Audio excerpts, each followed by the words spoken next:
All right, good evening. Ooh, boy, that is loud now. Hot mic? It is a hot mic. Welcome to the March 4th, 2020 Cottage Grove City Council meeting, which I'm calling to order. The first order of business is the Pledge of Allegiance, so if you please rise.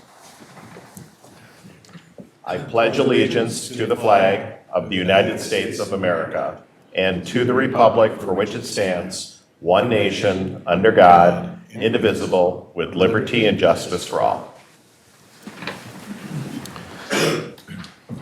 All right, will the clerk please do the roll? Councilmember Mills, Here. Councilmember Dennis, Here. Councilmember Thiede, Here. Councilmember Olson, Here. Mayor Bailey. Here. All right, next is 4, which is open forum. This is the opportunity that if anybody wants to speak on something that's not on tonight's agenda is welcome to do so at this time. We did have a sign-up sheet out in the entryway, and I'm looking at my our city clerk, and he said nobody did sign up. In the event that somebody wanted to speak but forgot or didn't see it, is there anybody in the audience that wants to speak on open forum this evening?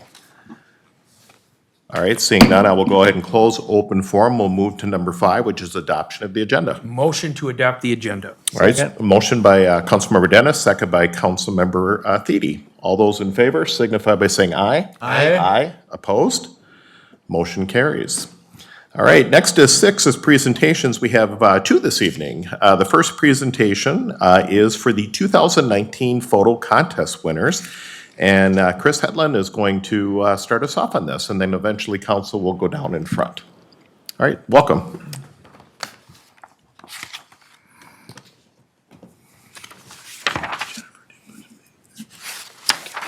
Mayor, council members, I'm here to present on the results of the 2019 photo contest and the winners.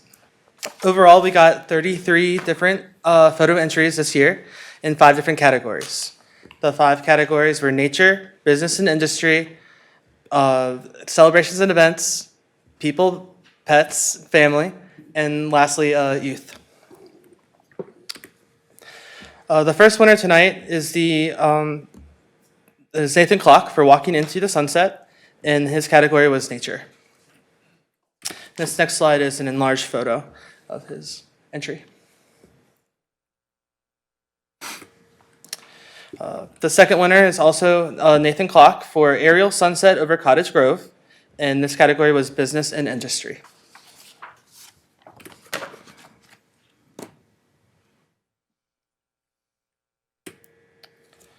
Our third winner is Tony Wind for Colors of Kingston in the celebrations and events category.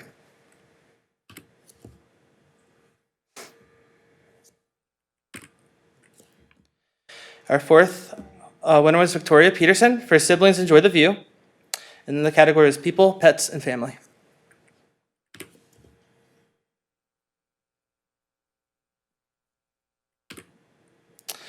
And our last winner was Sydney Holm for My Favorite Path at Hamlet Park, and her category was youth.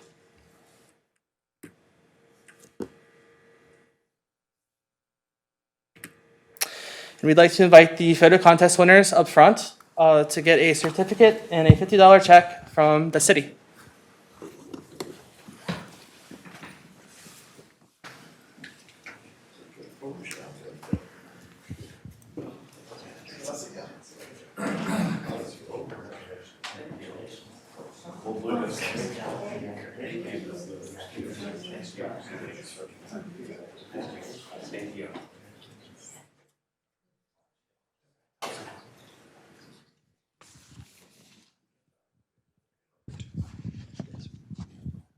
We can start this. Are you ready? Yes. All right, so I've got some certificates, and I think, and Steve will keep handing, but he can hand out the money.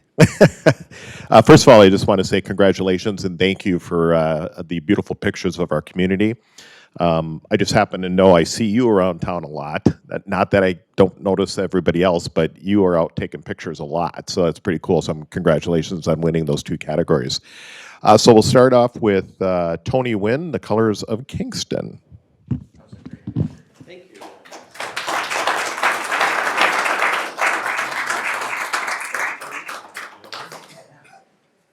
Want to do all of them or one at a time? Sure, one at a time? Yeah. One at a time. Okay. There we go.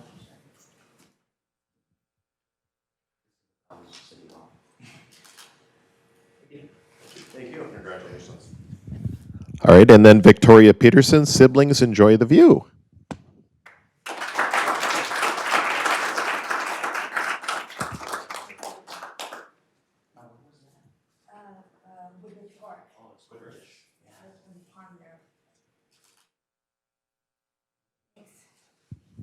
All right, then we have Sydney Holm, and that's my favorite path at Hamlet Park, which I love that path too, by the way.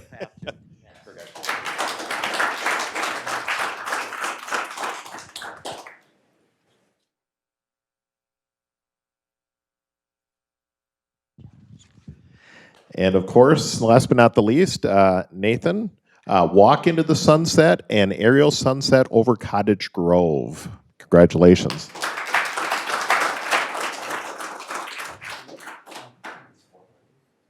I don't think you've won before, have you? Oh, yeah, you did. Yes, you have. I just know you've been around town a lot. Yeah.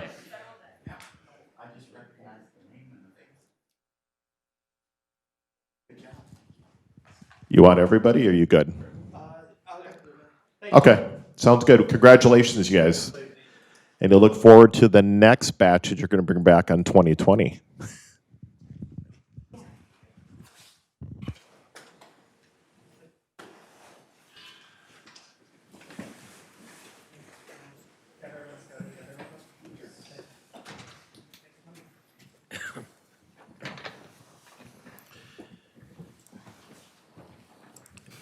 Before Ryan introduces our next presentation this evening, I did want to mention that anybody that's interested in this year's photo contest, we'll have information out in the near future, so you can also come and take pictures around Cottage Grove. These pictures are used by the city in a variety of venues, including marketing our community, both at conferences and conventions and things like that, but also on our Facebook pages, Cottage Grove reports. I mean, we could keep going. So encourage everybody to show the great faces and colors and that of Cottage Grove. Next, under presentations this evening is the South Washington Watershed District Phase 5 Overview Project Update. And Ryan, you're gonna, our Public Works Director, Ryan Brittain, is gonna start us off and then introduce Matt Moore. Thank you, Mr. Mayor, members of the council.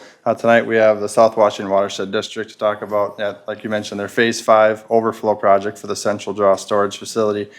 This has been a project many years in the making, and the work that's done in 2020 will actually be the 5th and final phase of the project. So we have Matt Moore here tonight. He's got a few slides just to give a brief update on the project and some past history just a little bit, and then also the schedule for the summer.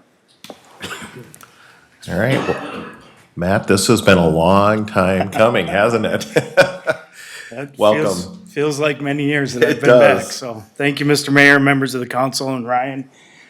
Staff, your staff, and the board have asked me to give you a quick update tonight on Phase 5. As Ryan mentioned, it is our 5th and final phase of the Overflow project, so we are excited to bring this to a close. So with me tonight, I've got 3 of our board managers, Brian Johnson from Woodbury, Jack Lavold from Cottage Grove, and Don Pereira from Cottage Grove. So just kind of an overview of the Overflow project. As you know, we start up in Woodbury at the Bailey Lake Lift Station. That lift station pumps water over the hill into a basin that the city of Woodbury owns. From there, it begins to flow overland through our property, which terminates down at 70th Street. And if you remember, in 2013, we built the first phase of our project, which was similar to this phase. It's a 72-inch pipe, about 45 feet in the ground at times. And that was in conjunction with the city of Cottage Grove and improvements up there on 70th Street, as well as realignment of 70th Street with Washington County. So we were able to get that phase done in 13. We moved on to 2015. We did a phase across 3M's property south of 61. You probably noticed that when you drive down 61, there's a big clearing there. That phase involved ravine stabilization and a lot of vegetation management down there to try and open things up and grow vegetation to help stabilize that ravine. So from there, we moved up into the park last 2 years, 17 and 18, 2 years ago actually. and worked again with the city on the roundabout at 19 and 61, as well as redoing Cottage Grove Ravine Park with Washington County. A big part of that project was stabilizing the ravine north of the lake. People will see that when they walk that trail. Our channel runs right along the edge of the trail, up through the north end of the park, and also creating the new entrance to the park and setting a new outlet for the lake to stabilize the lake levels. So that's the bridge that you'll see as you drive into the park. So those are all the phases, and of course now moving into the final phase of the project, which will then tie into the park. So this is just a little bit of information for you. This is that open space up there north of Ravine Parkway. So again, in conjunction with the City of Cottage Grove and Ravine Parkway, we were able to construct some things as well as make some improvements for the city with some arrangements that we had with the city prior to Ravine Parkway, some dedicated park space, and of course, our property will remain in open space. It's being restored to native prairie, so we're getting basins dug out. The sand's going to good use to county and city projects around southern Washington County. But eventually, this summer, we'll have those basins all developed. And then we're in the process of amending our management plan there, and we'll hopefully be able to build an interpretive center and some trail systems and things so people can actually get out and use this open space. So I think it'll be a neat feature, crossing the borders between the two cities.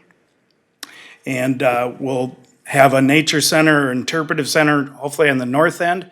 And then the city will have their community park down on the south end, connected with all kinds of trails. And eventually, hopefully, we'll be able to get from Lake Elmo Park Reserve down to Cottage Grove Ravine Park. So our next task after that is get from Cottage Grove Ravine Park over to the St. Croix River, but we'll maybe challenge that later. So this is phase 5. This is the alignment that we've chosen. As you can see, County Road 19 is on the left-hand side of the frame there.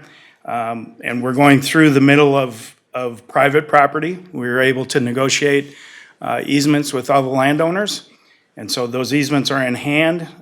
You'll see equipment being staged out there on 80th Street, just east of County Road 19. And they are actively moving. They started this week removing vegetation and trees, clearing and grubbing as it's called. And you'll see some activity out there beginning next week probably. And then the following week, probably start moving dirt. And so you'll see topsoil being stripped and subcutting starting. So the contractor is starting south of 80th Street down at the edge of the park, and will be working their way north up through there. They've got a very aggressive schedule. They hope to be out of there by midsummer, roughly.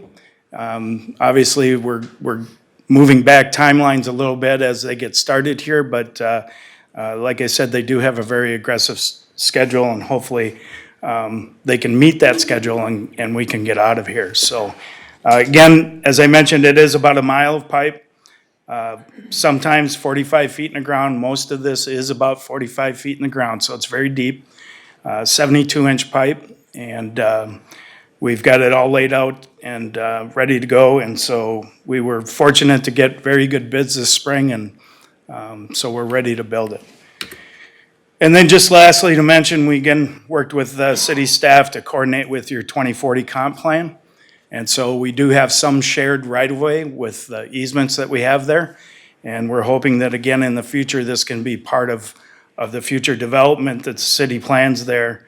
And we can incorporate our right-of-way and our project into what the city has planned there in the future.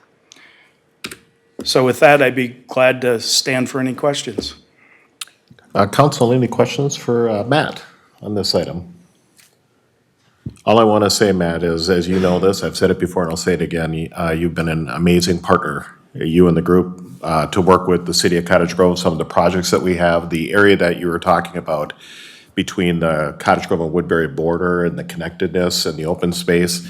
I'm hearing from new homeowners over there, and that's probably why we're getting developers clamoring to get into town, is they love it. And they love the access, they love the open space, the fact that you worked hard to get the native prairies and the flowers and things. I know we were out there, I was there, I caught the tail end of when they're doing the plantings, so I didn't go out and do the plantings, but it's gonna be a gorgeous area for people to enjoy. At the same time, it's gonna serve a great purpose for managing stormwater through Woodbury, through Cottage Grove, all the way down eventually to the Mississippi River, so kudos. Yeah, and thank you. It's been a long time, long project in development, and, you know, I think this past spring actually just points to the importance of that area. We had water in places we never had water before on our property. And within a couple weeks, it was gone, and so that's a tremendous water quality benefit to the area and to the Mississippi River, and so we hope to continue to manage it that way and allow people to get out there and use it, because that's the best way to see a prairie. Absolutely. Is to get in it. All right, sounds good. Thank you. Thank you for presenting this to us this evening. And thank you guys for your support. All right, next on our agenda this evening is consent calendar. Is there anything council would like to pull on consent? Yes, Councilmember Dennis. Thank you, Mayor. I'd like to pull item A, Planning Commission appointment. Okay. All right, anybody else? I'm good. All right, I guess we'll go then just with item A, which is Planning Commission appointment. Okay, thank you. I would just basically like to read the letter that I submitted here. It's with full confidence that I recommend the appointment of Ken Brittain as the next Planning Commission member. Mr. Brittain would be appointed to fill an unexpired term on the Planning Commission created by the resignation of Roger Zaffi beginning February 24th of this year. This term would run through February 28th, 2021, and since it represents less than one half of a full term, it would not count against the future term limits as set. Mr. Brittain served on the commission from April 2010 through February 2019 and held the chair position for approximately 4 years during his tenure. Ken consistently served in a professional manner and distinguished himself as a reasonable voice in supporting our city's direction for smart growth. And my recommendation is that the council appoint Ken to fill the unexpired term ending February 28th of 2021. I also would like to thank Mr. Roger Zaffi for his service that he put in with the commission. If the council goes with the recommendation here, we will have an exceptionally strong planning commission. It's an amazing group of people who dedicate a lot of time and effort to helping our city. Perfect. Thank you. All right. So since no other items were pulled on consent this evening, I'll look for a motion to approve consent. Move consent. We have a motion by Councilmember Thiede. Second. Second by Councilmember Olson. All those in favor signify by saying aye. Aye. Aye. Opposed? Motion carries. So if you're here for anything on tonight's consent calendar, all of those items have now been approved. Number 8 on our agenda this evening is approved disbursements. 8A is to pay the bills. Move the bills. We have a motion by Councilmember Olson, Second. second by Councilmember Mills. All those in favor signify by saying aye. Aye. Aye. Opposed? Motion carries.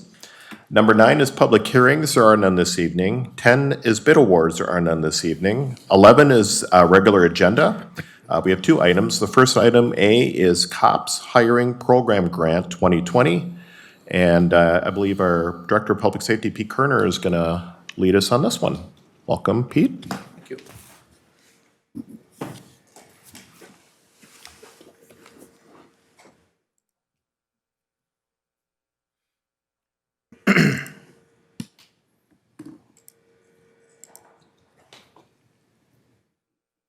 Well, good evening, Mayor and Council. Appreciate you giving me the opportunity to discuss the upcoming COPS hiring program and looking for, just give you some information and discuss the grant application.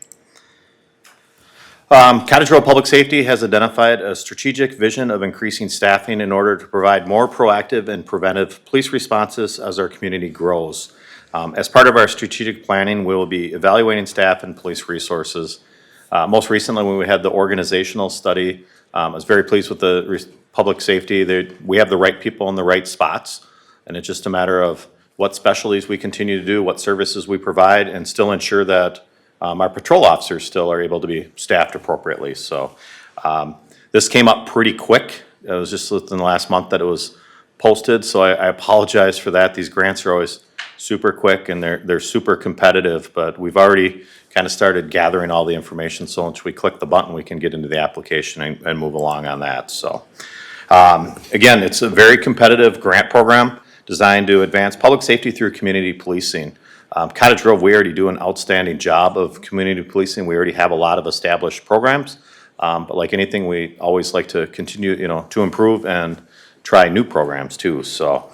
Provides funds directly to law enforcement agencies to hire new law enforcement officers and to increase their community policing capacity and crime prevention effort. All local, state, and tribal law enforcement agencies that have primary law enforcement authority are eligible to apply. This COPS hiring program, and we have taken advantage of this in the past. Back in 1994, I'm a big fan of the Clinton grant because that's how myself, Captain Renzel, and Diane McCabe all got hired. So we use that for a lot of our community policing initiatives when we all worked we did a lot of multifamily housing back, and that's so I'm a fan. It gave me a job, so.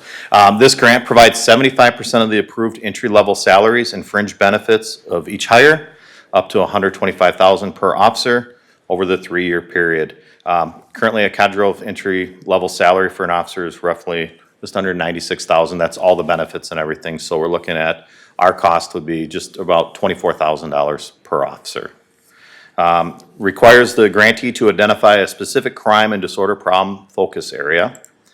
And I just kind of want to highlight a few of our service delivery areas. Current community-oriented policing philosophy and proactive initiatives that we've been doing. At the last strategic planning, we really talked about enhancing our business policing initiatives. It's something that we used to do, but with staffing, it just kind of fell to the side. And we really, with the strategic planning, we wanted to bring a lot of that back. We have a lot of eager officers that want to get involved with the business community. So obviously areas of mental health response and case management. We most recently just sent one of our sergeants out to shadow LAPD with Woodbury and Washington County Mental Health, and it was very successful. And we looked at the gold standard, and it was Sergeant McCormick came back just raving about everything he had learned. So we're hoping to implement more of that now. We've talked about a special investigation unit more to identify problem areas.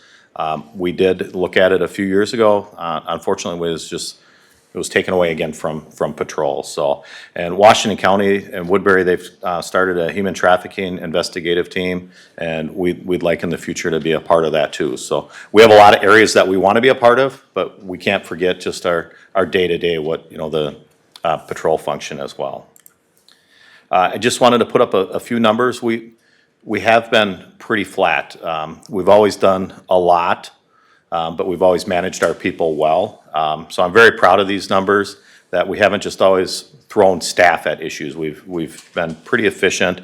I don't know how easy it is to see up there, but in 2005, we had 39 authorized police officers. 2010, we still had 39. 2015, we went up to 40. 2016, you can see the growth.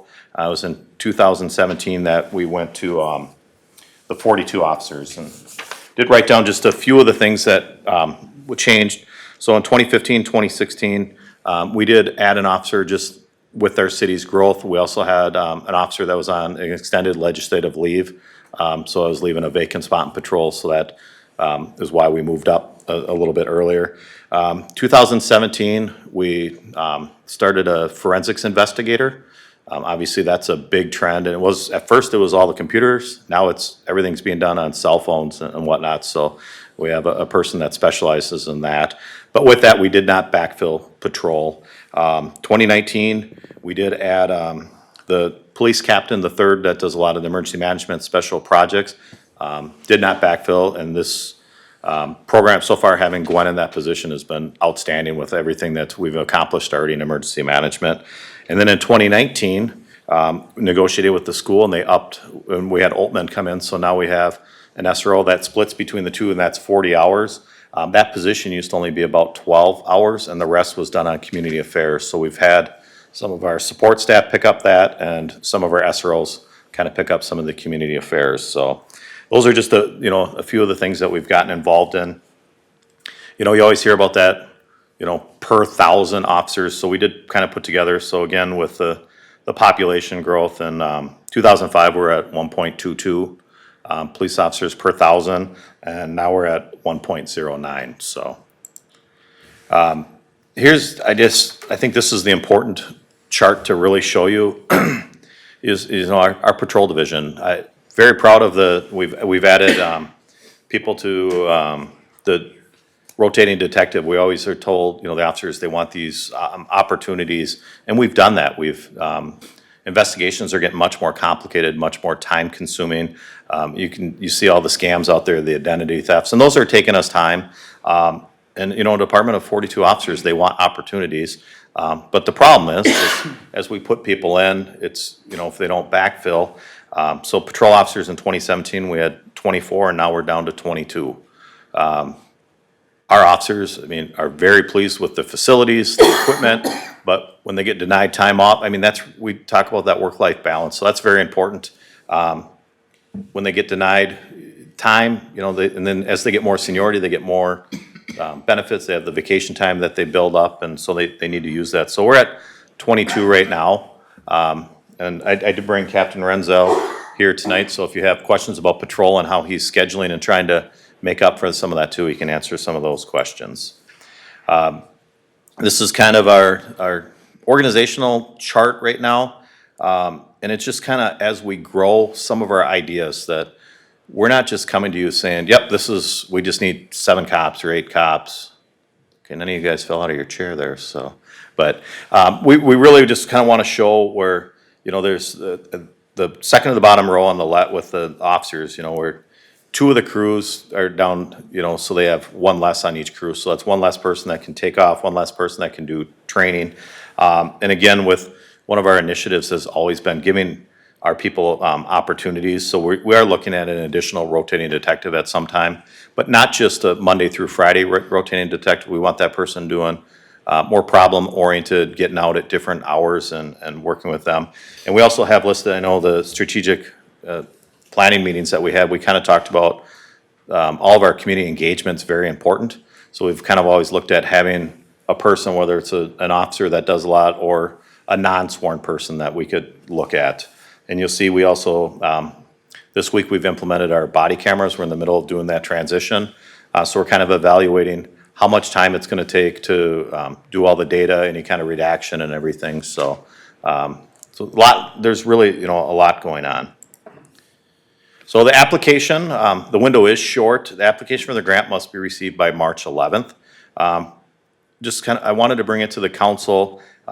Prior to committing staff time towards the extensive grant, we wanted permission to move forward and see if it really fits our needs. I have had Captain McAllister has started filling out the initial just to get everything. It's anticipated that the grant would be awarded in late fall of 2020.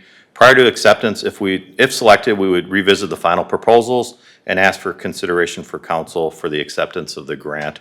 Obviously, this is a little ahead of our budget process. It's just a really good opportunity, we think, to fill some of these spots that we know are going to come up in the next 3 years. So with that being said, we are asking for you to authorize staff to explore the grant opportunity and complete the application. The one thing is we've kind of, when we've looked at numbers, we've kind of looked at 3 as being that number, just with, hire the 3 in 2020 when the grant comes, it'd be an additional 75,000 versus the 95 for just 1. So that's kind of what we're leaning towards. And when we get into the budget cycle, we're doing a much more comprehensive staffing plan. We're looking at, just the staffing on its shift, as call volumes have gone up. And again, we just really need to evaluate where our services are going. Do we want to have more people in the case management unit dealing with mental health? But we can't forget the patrol folks. That's really what it revolves around, is having that 911 response. So I guess I'll leave it to if you guys have any questions. And Sorry. yeah. So that was one of my questions, was were you looking for 2 or 3? And so what you're looking for is 3. Yep.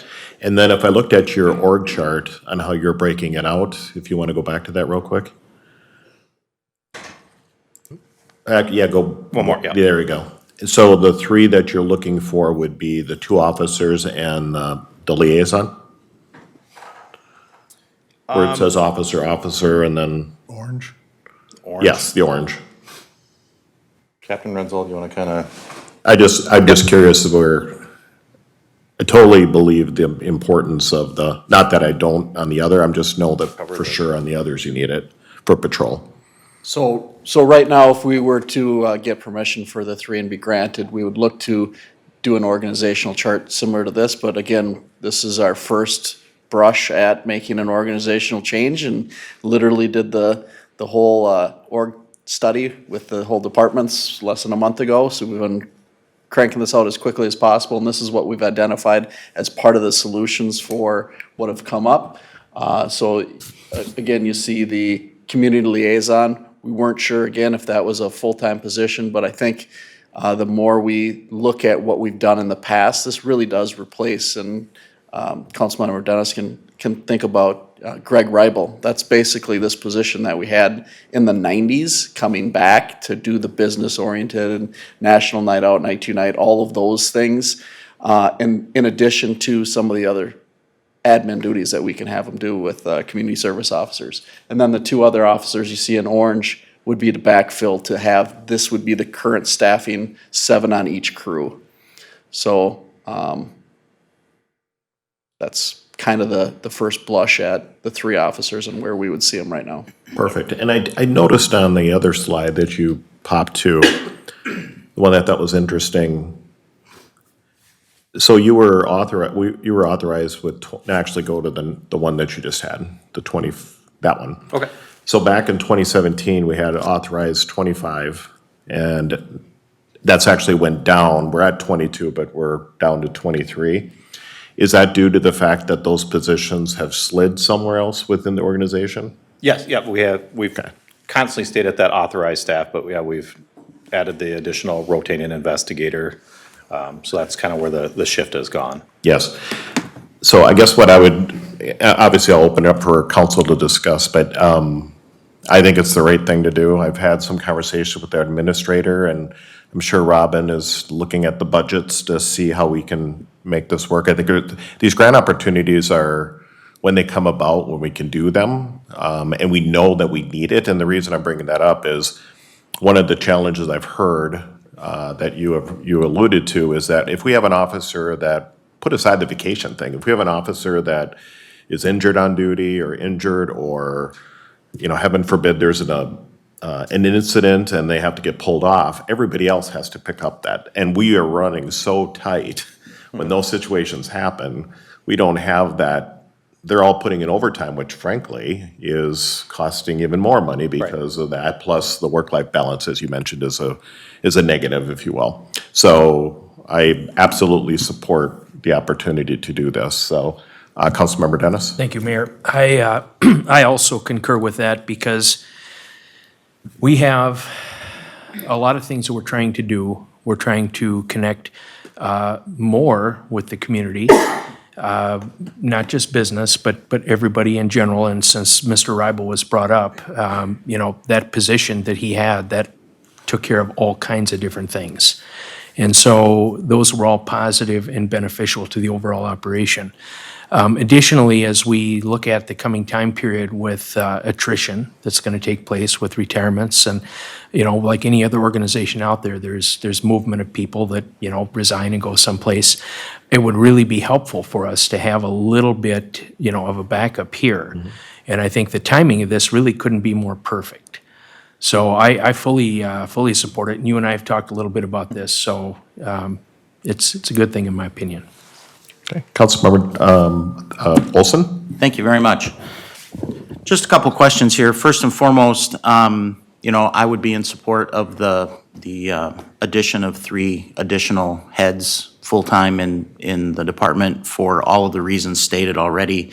It's very clear from looking at the data that that's really a need. And when we look at public safety as really the core function of government that it provides in our community and how critical that is to ensuring that our community continues to grow and prosper, I don't think that what you're asking for is in any way unreasonable. What I would like to know, however, is as you look forward, We've got a census coming up that's going to provide us with a better view of our population growth in the city of Cottage Grove. And, even tonight on our agenda, we're continuing to talk about additional residential developments, et cetera. So as you look forward and you continue to plan forward, these grant opportunities, as the mayor stated earlier, they don't come around real often. Is 3 enough? And are we projecting out, the next 3, 4, 5 years relative to, as Councilmember Dennis talked about, retirements and attrition and different things?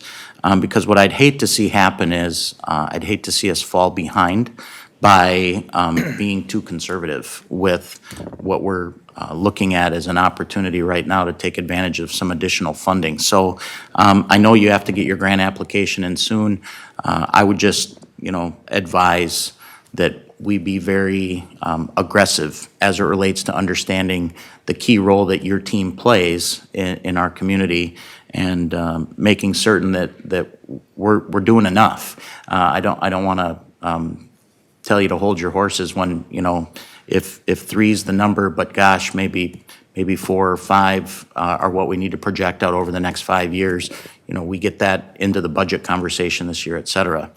The second part of that is, the hiring pool that we're dealing with right now. Things are tight all over. It's tough. So, we can say we want to add X amount of people, but the question then is, do we have qualified candidates? Do we have qualified candidates externally that are applying? Do we have qualified candidates internally with our CSOs that we're grooming that might be potential fit down the line? And are we planning those folks effectively for when they're post-certified, et cetera? So maybe you can speak to that just a little bit.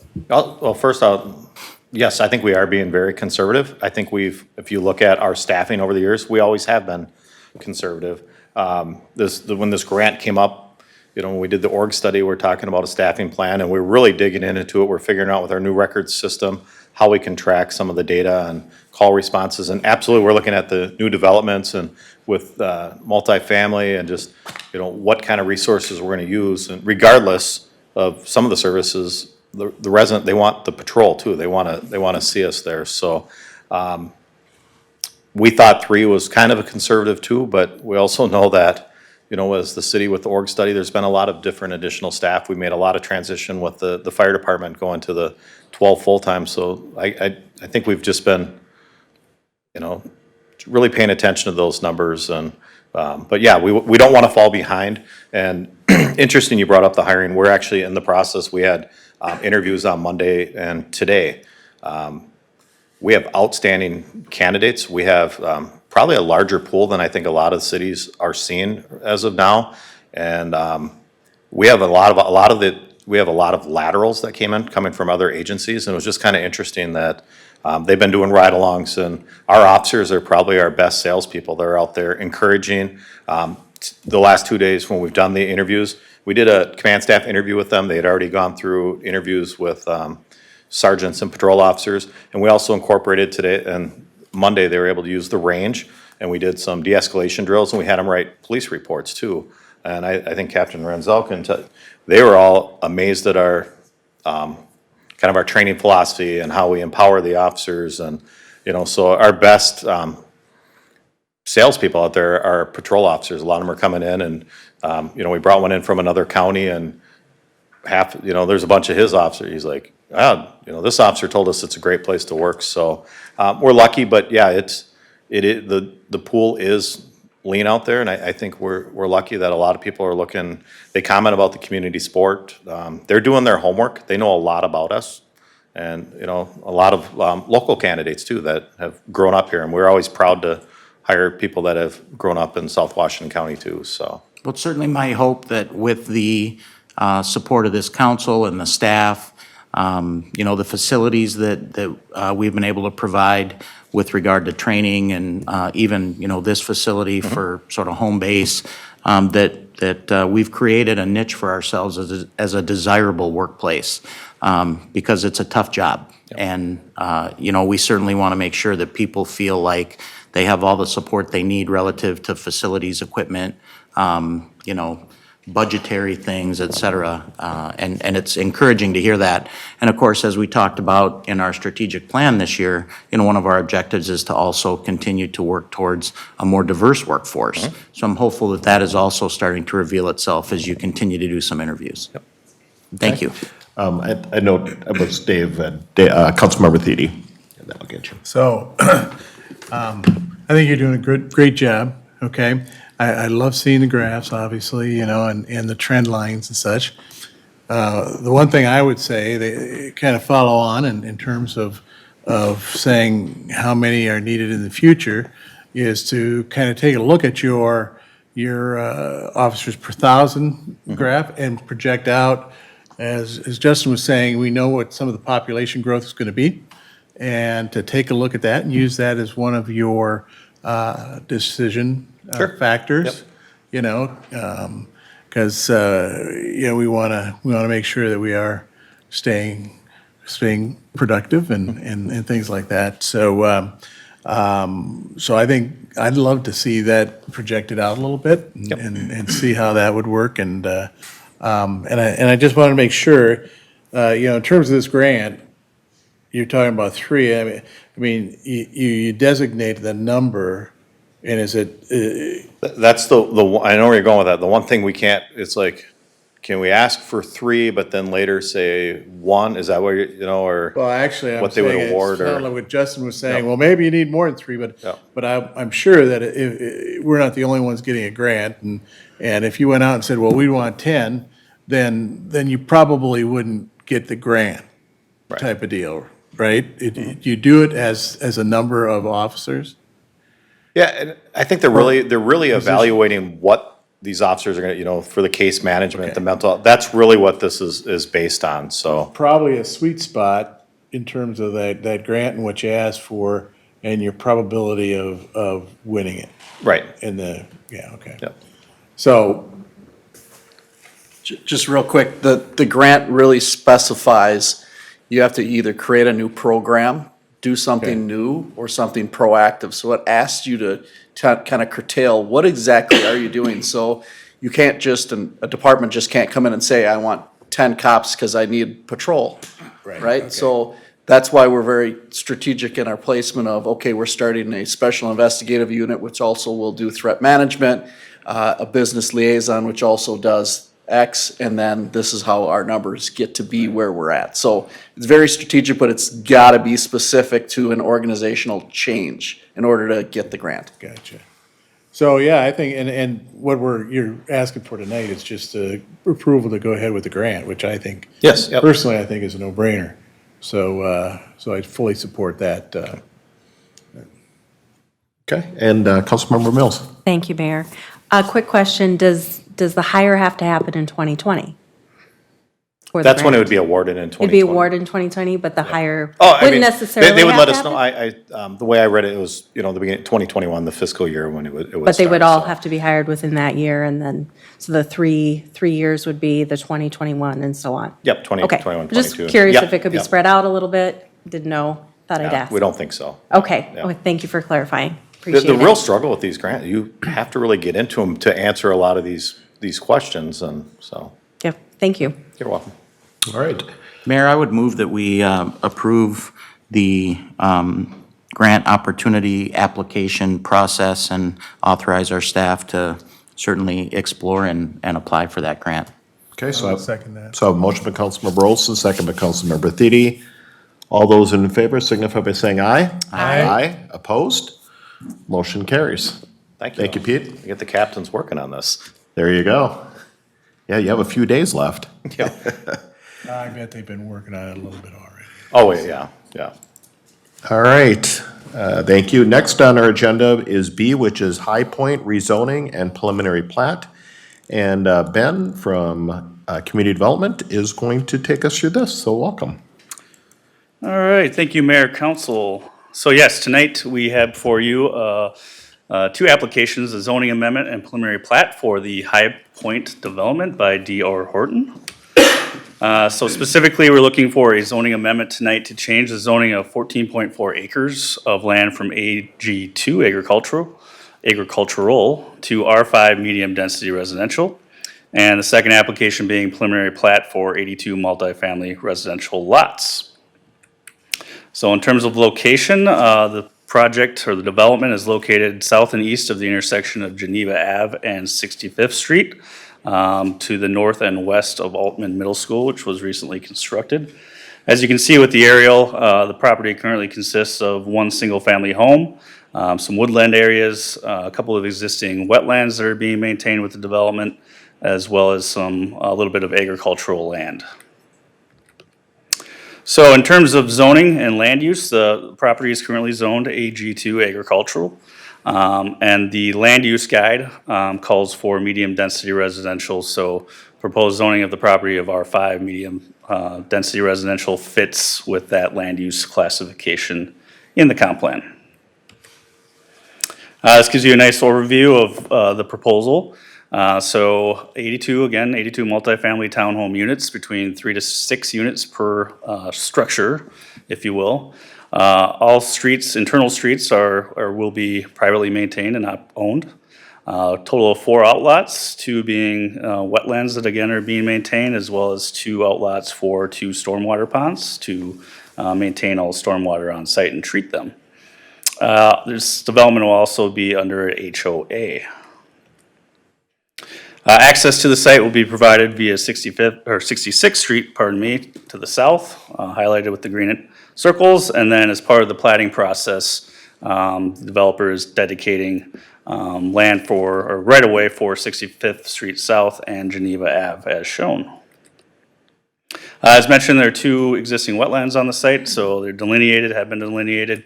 There will be some wetland buffer areas maintained as shown, and this has all been approved by the Watershed District. In terms of architecture, looking at some brick and stone accents with a variety of color schemes and architectural vinyl siding. During the concept planning phase of the project, there were some concerns related to screening of the townhomes to the west along Geneva Avenue. The proposed landscape plan does include quite a bit of landscaping as shown between the townhomes and Geneva Ave to provide that screening. So with that, the Planning Commission did hold a public hearing on January 27th and recommended approval by a vote of 7-0.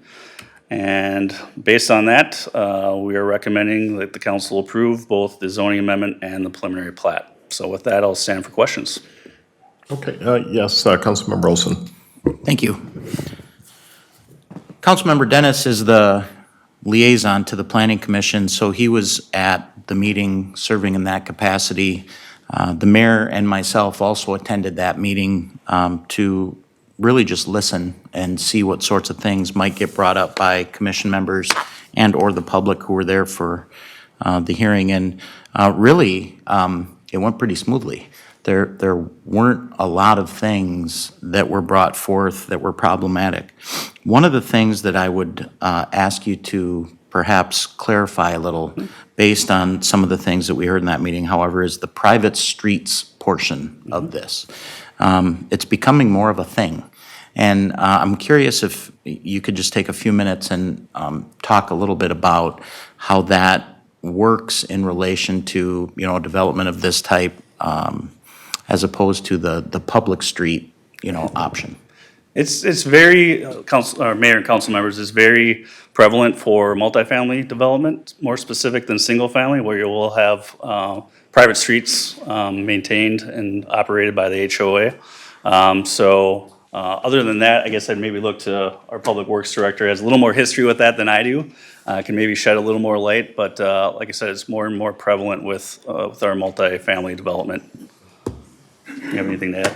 Yeah, I can add real quick, Mayor and Council. Really under consideration, we have public utilities through that area. There will be easements dedicated to address that, and we'll also work with the city attorney to have a private roadway maintenance agreement. So it's very clear on what the HOA is responsible for, and then what we're allowed to do if we need to access our utilities. So we have done this in the past, so we have a pretty good track to follow and pretty comfortable with it. Thank you, and that's really where I was going with it, Ryan, was, how does it work with regard to our ability to access the the land that we need to access for different utility functions. And I know that sometimes residents get confused a little bit too with regard to what might be happening in their neighborhood, and then they want to contact the city and say, hey, my road wasn't plowed correctly, or this, situation cropped up, and unfortunately, we don't have anything to do with it. So, thank you for the clarification, both gentlemen. Can I just, Ryan, before you step away, because that was one of the questions I was going to ask is, as you're keenly aware, we had a situation with a different development where we did a private road with those, the villas, thank you. The villas with Mike Rigg, where all of a sudden now they're having to haul the snow off-site, which is, obviously the city's not doing those streets because they're private streets, and those homeowners now are bearing the brunt of the cost of that. My question was, as you look at this development, is there sufficient space for snow storage for them to, somebody, because it won't be us that's plowing it, it's gonna be their association that's doing it.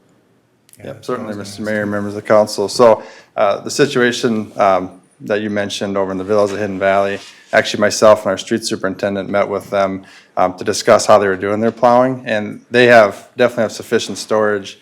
At that site, it was more about the equipment that their contractor was using. He was kind of plowing it like a parking lot and trying to pile snow everywhere. So we did meet with them and provide them some, guidance on how they could eliminate that. In this case, there is definitely a little less space in this type of situation. They can have to haul it away, but it's something that we definitely look at, and we try and maintain storage kind of at the end of those finger streets. And really just if you get into a very heavy winter, you may have to do that. No different than the city. We have to end up doing that in some of our roadways as well. So we can certainly work with the developer to kind of maximize that and make sure it works for the future.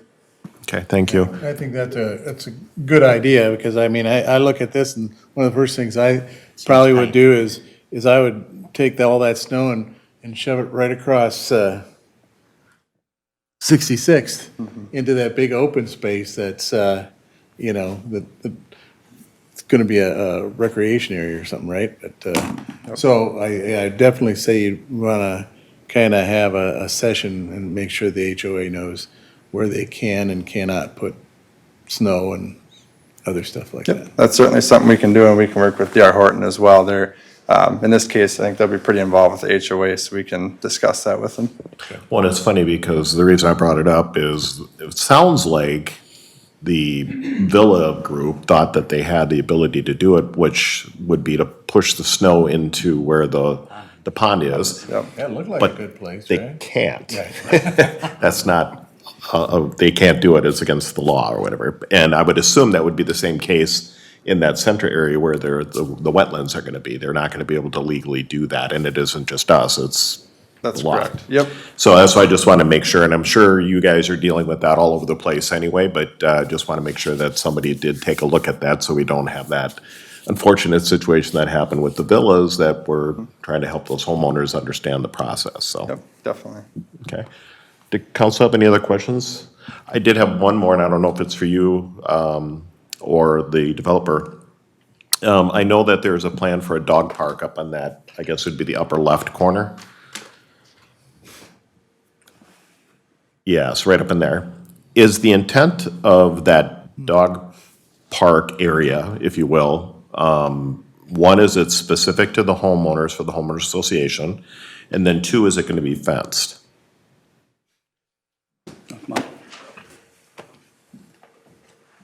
Good evening, Mayor and Council. My name is Deb Ridgway with D.R. Horton. Yes, it will be a private dog park that will be fenced. We typically do a chain link type fence. We put some seating in there for people that want to bring their dogs, let them run. But yes, it will be fenced. Okay, and the reason I was checking is with that road there and Yes. the view, I would hate to see an animal run out Yes. and get hit by a car, so. Yes. Yep. Okay, sounds good. And we're here for any other questions that you have. Thanks. All right, council, any other questions for the applicant? Is there anybody, it's not a public hearing, but is there anybody that would like to speak on this item? Yes, if you want to come up and state your name and address for the record.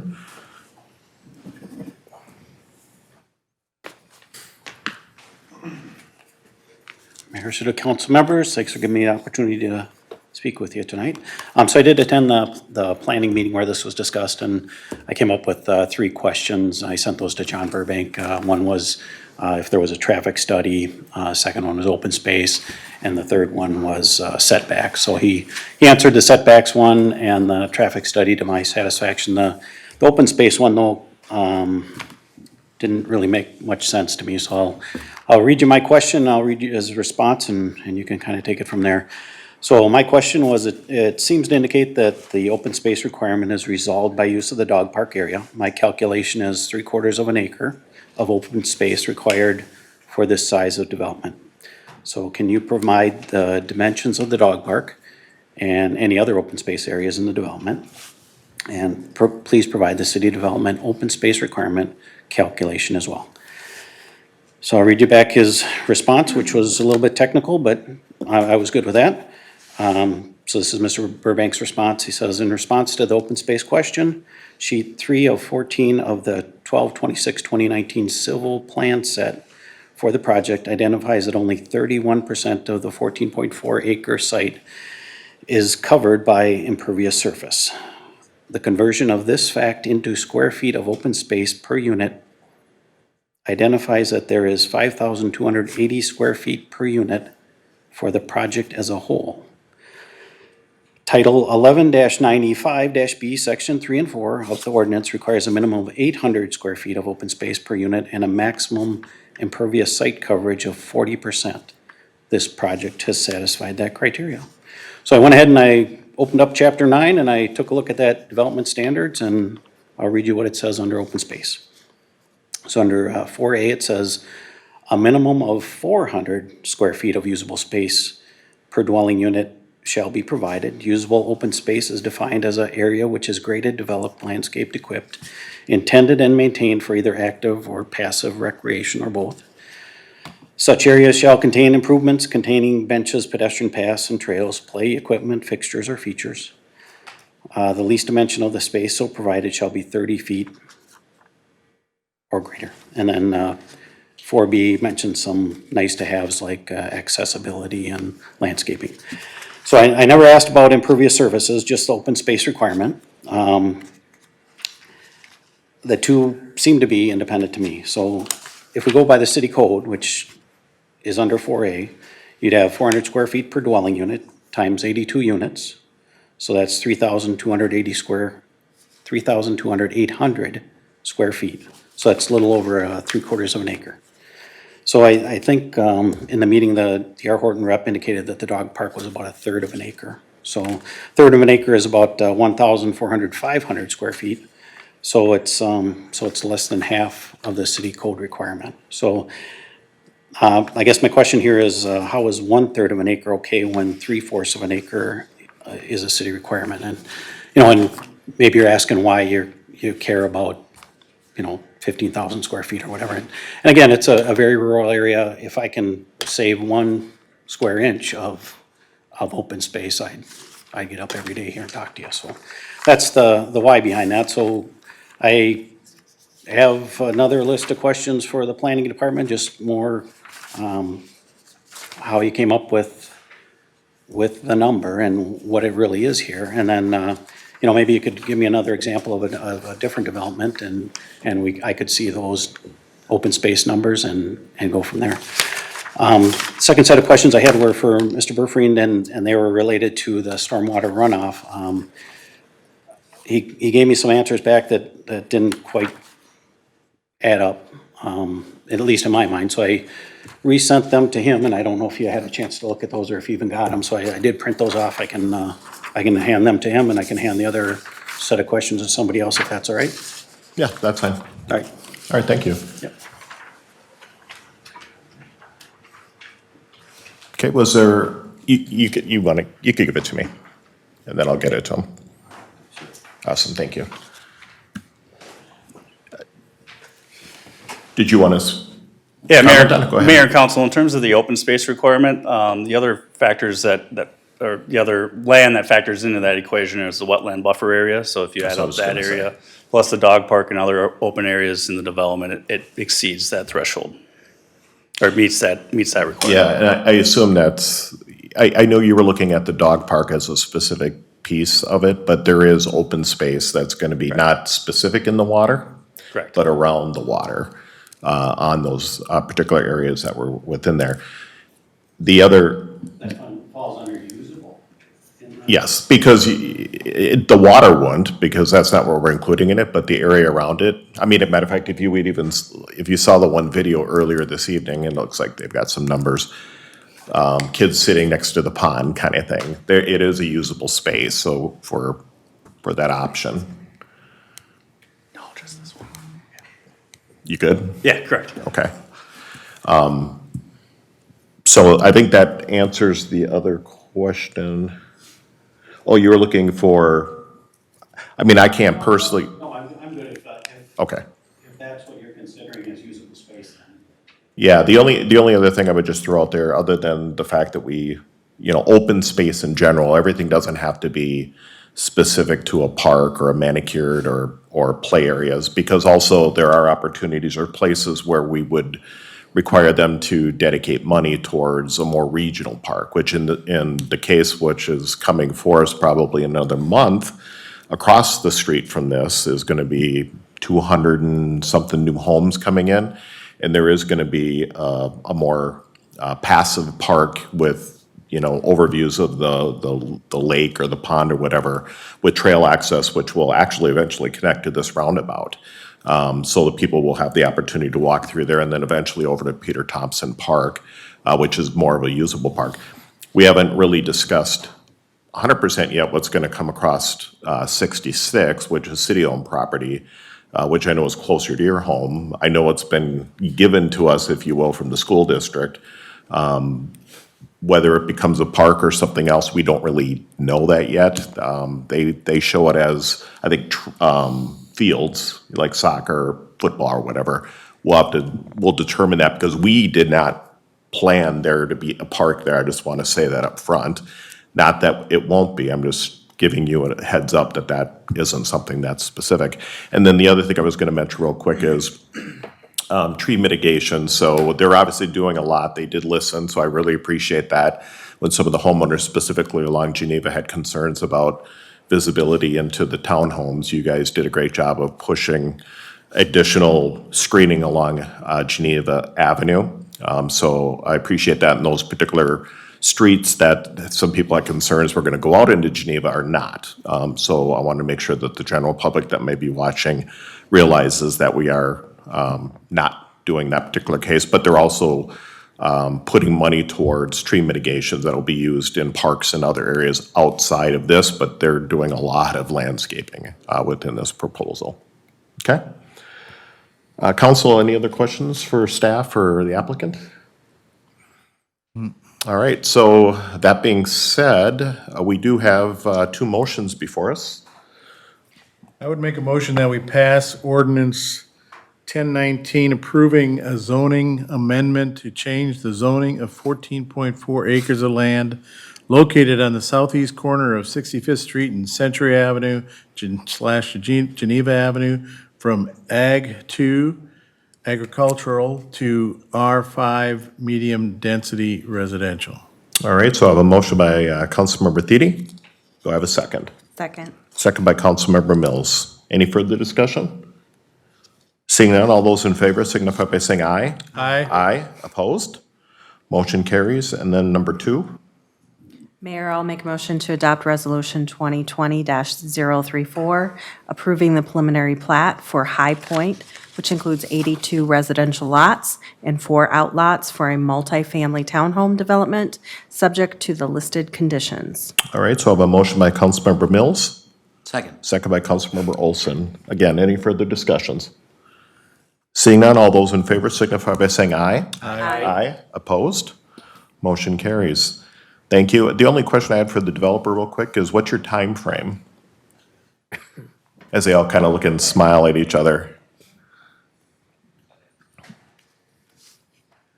Good evening, Mike Sewell with D.R. Horton. I'm back. It's been a while, but Jennifer let me back in the building finally again, so.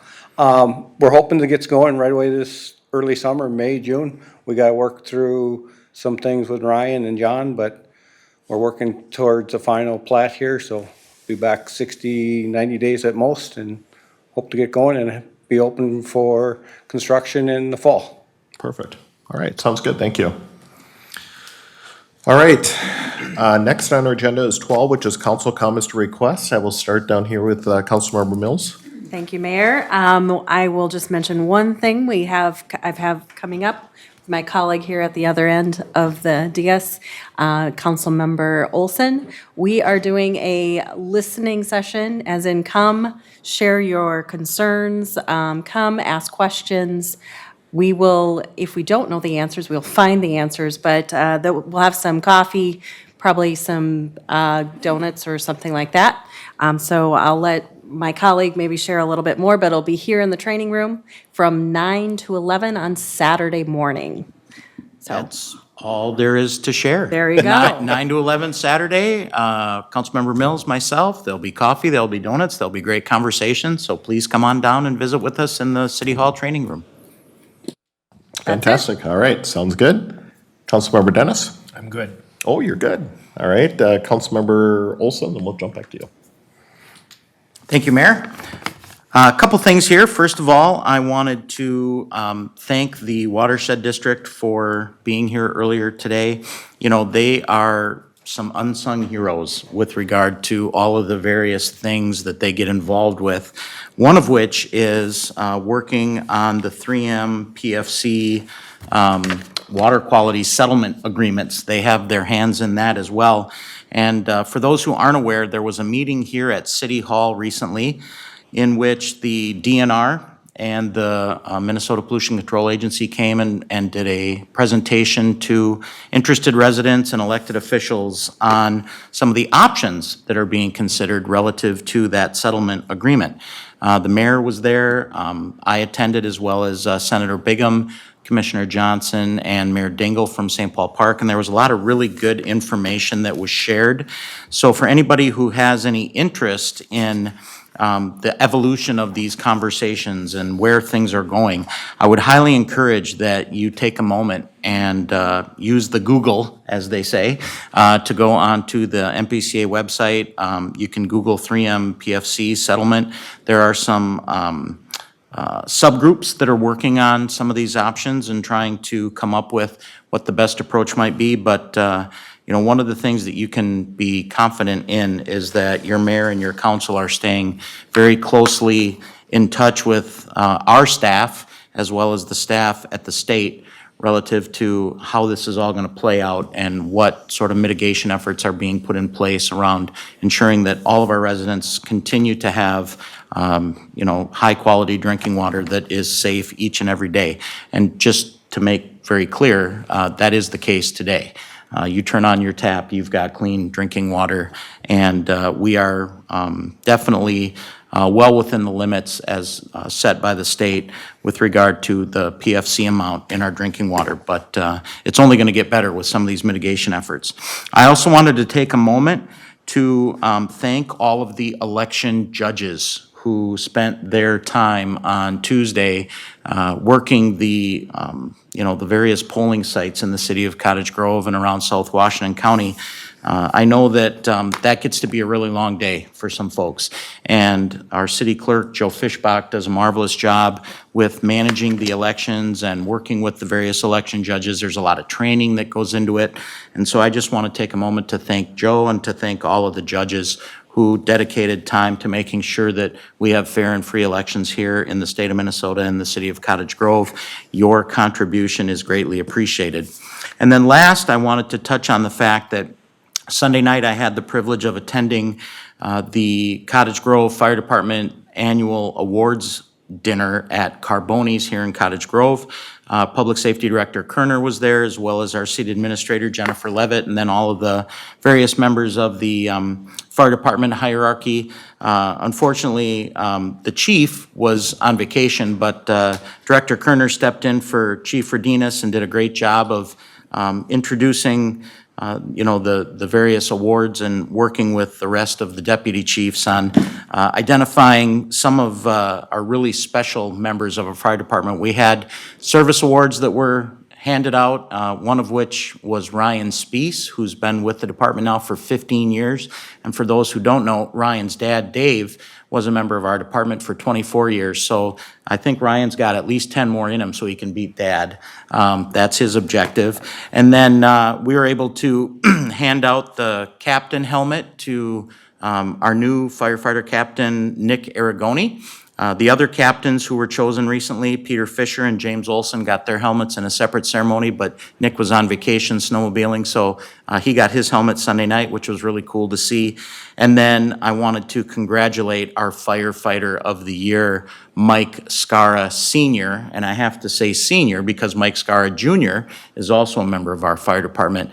Mike has been a long-time dedicated member of the Cottage Grove Fire Department. He is a trainer in the department, and he's really seen as a leader and a go-to guy by a lot of the other firefighters who are on our team. So a great night, really, one and all. Had a really nice time at Carboni's. It was great to see the recognition that was being handed out to all of the various members of the department for their, their run rates and how many calls they'd been to.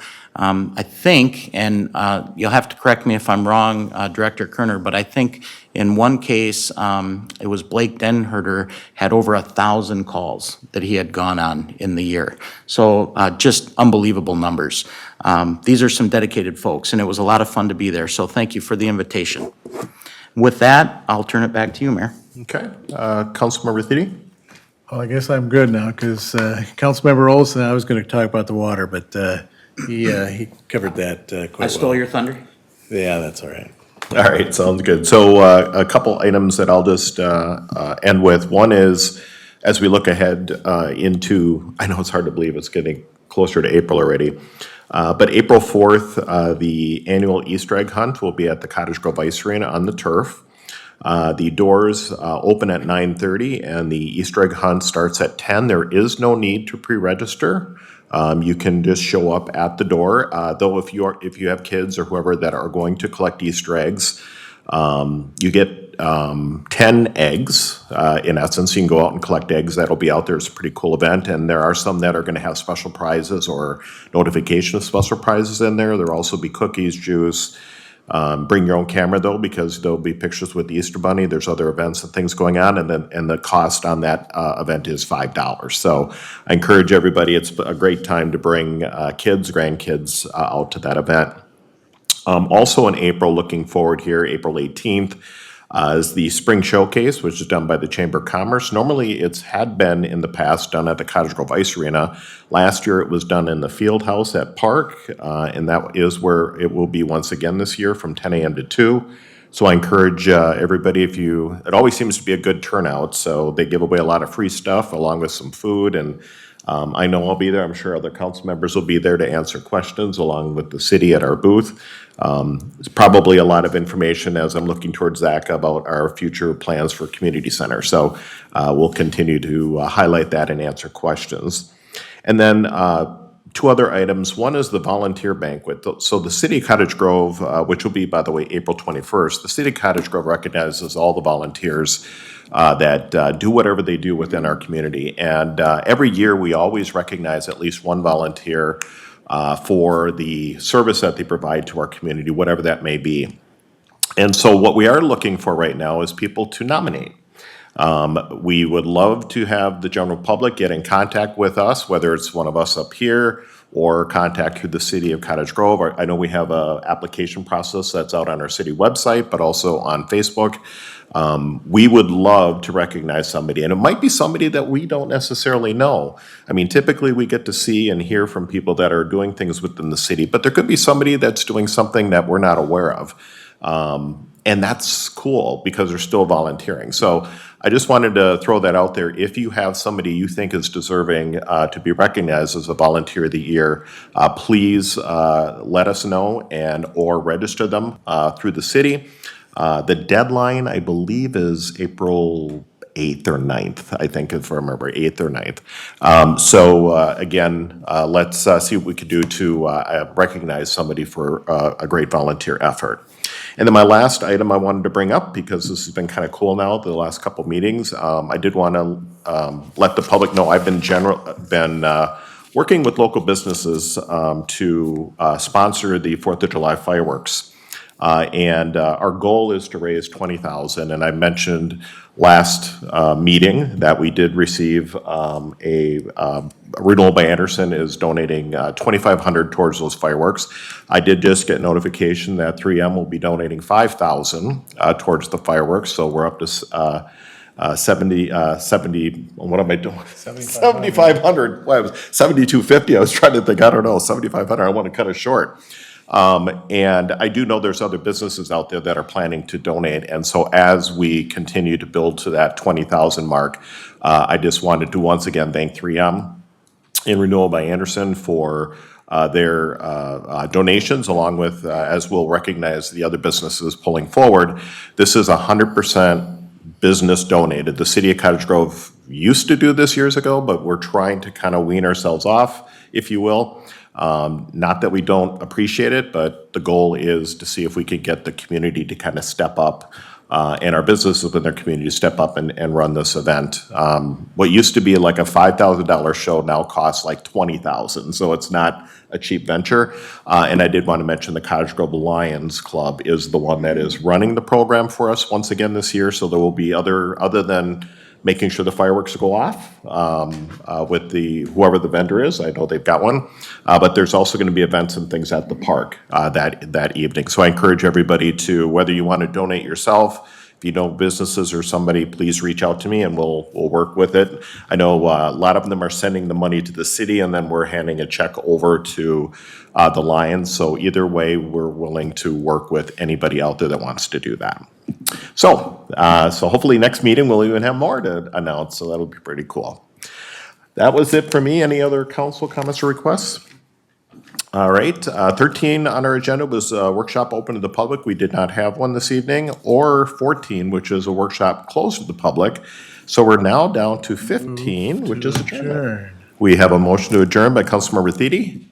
Second. Second by Councilmember Olson. All those in favor signify by saying aye. Aye. Aye. Opposed? We're adjourned.